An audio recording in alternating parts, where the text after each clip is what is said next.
আমাদের নেতাকে, আমাদের ভারপ্রাপ্ত চেয়ারম্যান তারেক রহমান কে বাংলাদেশের স্বদেশ প্রত্যাবর্তনে সাহায্য করেছেন, সেই মহান আল্লাহ তাআলার প্রতি কৃতজ্ঞতা প্রকাশ করে শুকরিয়া আদায় করে আমরা ভারপ্রাপ্ত চেয়ারম্যান তারেক রহমান স্বদেশ প্রত্যাবর্তন উপলক্ষে এই 300 ফিটে যে লক্ষ লক্ষ সারা বাংলাদেশ থেকে যে লক্ষ লক্ষ নেতা কর্মীরা সমবেত হয়েছে, এখানে বিভিন্ন ধরনের ময়লা আবর্জনা রয়েছেন। আমাদের ভারপ্রাপ্ত চেয়ারম্যান তারেক রহমান বলেছেন, করব কাজ, গর্ব দেশ, সবার আগে Bangladesh. I have a plan for the people, for the country.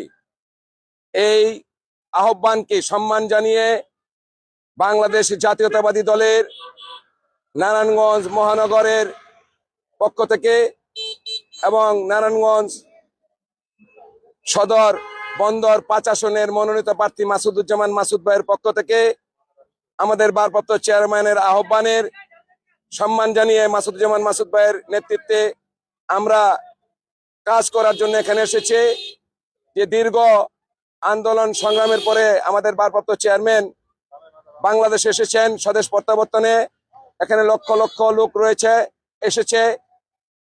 যে ময়লা আবর্জনা রয়েছে, সেই ময়লা আবর্জনা আমরা পরিষ্কার পরিচ্ছন্নতা অভিযানে আমরা মাসুদুজ্জামান মাসুদ ভাইয়ের পক্ষ থেকে অংশগ্রহণ করছি।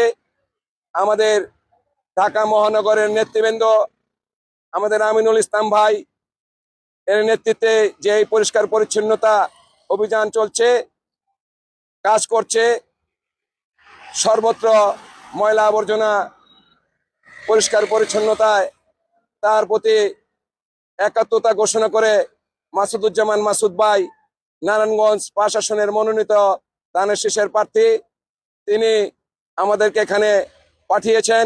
তার নেতৃত্বে আমরা এখানে এসেছি এবং আমাদের কর্মীরা সর্বত্র এই 300 ফিটের বিভিন্ন পয়েন্টে আমরা কাজ করছি। আমরা ভারপ্রাপ্ত চেয়ারম্যান তারেক রহমানের যে নির্দেশনা, সেই নির্দেশনা অনুসরণ করে আগামী দিনের বাংলাদেশ গড়ার লক্ষ্যে আমরা কাজ করব। কাজে হচ্ছে একটা মানুষের পরিচয়। আমরা কথায় নয়, আমরা কাজে বিশ্বাসী। আমাদের ভারপ্রাপ্ত চেয়ারম্যান তারেক রহমান বাংলাদেশকে শান্তি, শৃঙ্খলা, নিরাপদ একটি বাংলাদেশ গড়ার জন্য যে আহ্বান জানিয়েছেন এবং সকলের সহযোগিতা কামনা করেছেন। একটি দেশকে যদি সমৃদ্ধির পথে নিয়ে যেতে হয়, তাহলে সকল শ্রেণী পেশার মানুষের সহযোগিতার প্রয়োজন। এই সহযোগিতার প্রয়োজনের আহ্বান উনি জানিয়েছেন। সে তার প্রতি সম্মান প্রদর্শন করে এবং আমরা সেই কাজে দৃঢ় ঐক্যবদ্ধ হয়ে মাসুদুজ্জামান মাসুদ ভাইয়ের পক্ষ থেকে আমরা এই আহ্বানে সাড়া দিয়েছি। আমাদের টিম এই 300 ফিট অঞ্চলে বিভিন্ন জায়গায় কাজ করছে। মহানগর বিএনপির নেতৃবৃন্দদের সার্বিক সহযোগিতা আমরা এখানে সমবেত হয়েছি এবং আমাদের টিম এখানে কাজ করছে। আমরা আগামী দিনও মাসুদুজ্জামান মাসুদ ভাইয়ের নেতৃত্বে বাংলাদেশকে একটি শান্তি, শৃঙ্খলা এবং নিরাপদ, বসবাস উপযোগী এবং সকলের জন্য নিরাপদ, স্বাধীনতা, সার্বভৌমত্ব অক্ষুণ্ণ রাখতে আমরা সকলকে নিয়ে আমরা ঐক্যবদ্ধ হয়ে কাজ করব।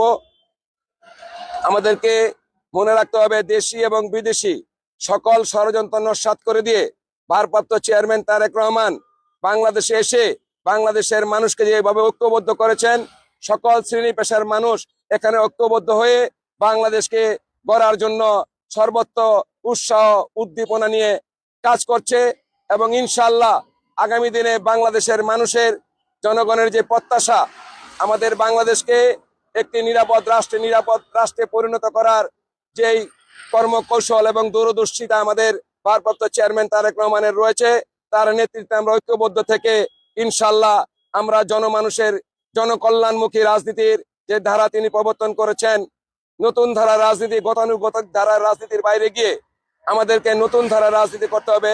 জনগণের মনোজাগতিক যে পরিবর্তন, সেই পরিবর্তনকে লক্ষ্য রেখে আমরা আগামী দিনে বাংলাদেশকে একটি সুখী সমৃদ্ধশালী রাষ্ট্র হিসেবে গড়ার যে দৃঢ় প্রত্যয় ব্যক্ত করেছেন আমাদের ভারপ্রাপ্ত চেয়ারম্যান তারেক রহমান, আমরা সেই লক্ষ্যে দৃঢ় ঐক্যবদ্ধ থেকে আগামী দিনে আমরা কাজ করব। গতকালকে দেশনায়ক জনাব তারেক রহমান স্বদেশ প্রত্যাবর্তন করেছেন। তার এই সম্বর্ধনা অনুষ্ঠানে বাংলাদেশের বিভিন্ন অঞ্চল থেকে লক্ষ লক্ষ মানুষ এই জায়গায় সমবেত হয়েছে। মানুষ সমবেত হওয়ার কারণে এই জায়গার মধ্যে যেই বর্জ্য আবর্জনাগুলো জমা হয়েছিল, আমরা সেগুলো পরিষ্কার করতে এখানে এসেছি। জনাব তারেক রহমানের পরিকল্পনা বাস্তবায়নে এবং মাসুদুজ্জামান মাসুদ ভাইয়ের নেতৃত্বে আমরা একদল তরুণ, আমরা আমাদের দল নিয়ে এখানে এসেছি এই বর্জ্যগুলো পরিষ্কার করার জন্য। একটি একটি দেশ ভালোভাবে পরিচালনা করার জন্য শুধু রাষ্ট্রেরই দায়িত্ব থাকে না, এখানে সাধারণ মানুষেরও অংশগ্রহণের প্রয়োজন। তো সেই দায়বদ্ধতা থেকে তারেক রহমানের পরিকল্পনা বাস্তবায়নে মাসুদুজ্জামান মাসুদ ভাইয়ের নেতৃত্বে আমরা এখানে এই অসমাপ্ত কাজগুলো সমাপ্ত করতে এসেছি।